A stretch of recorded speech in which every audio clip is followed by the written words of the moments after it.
Good morning everyone, welcome to the daily tax briefing from Dodd & Associates. Today is the 21st and our subject of the day is the changes in Kiwisaver just announced.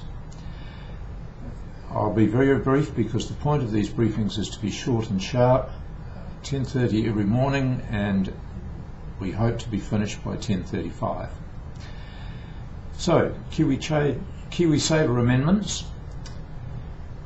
First of all, the government have announced that if a school child, that is someone under the age of 18, is eligible for the $45 a week tax credit, then they do not need to be enrolled in Kiwisaver as an employee. If you're not familiar with that tax credit, you need to talk to us or give your chartered accountant a call.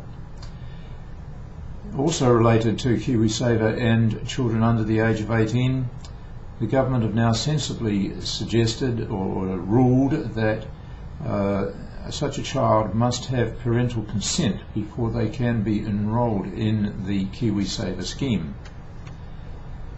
Another change to the scheme: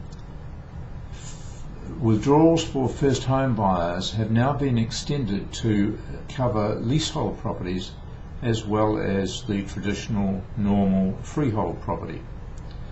Now, if you're not interested in buying a new property, that's academic to you.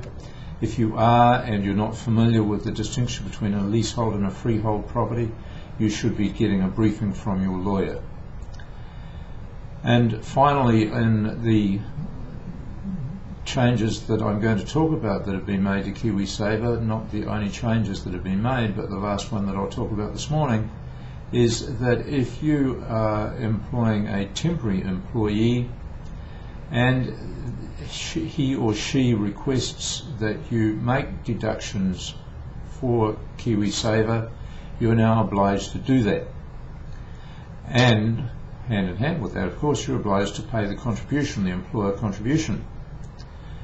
You need to be aware that this might add to your costs and might challenge the decision to hire a temporary employee. So if you are contemplating hiring a temporary employee, you need to have a look at the cost justification basis for that. Alright folks, that's all I intend to say today. The point of our daily tax briefings or tax change briefings is to keep them short and sharp. So with that, I'll bid you good morning.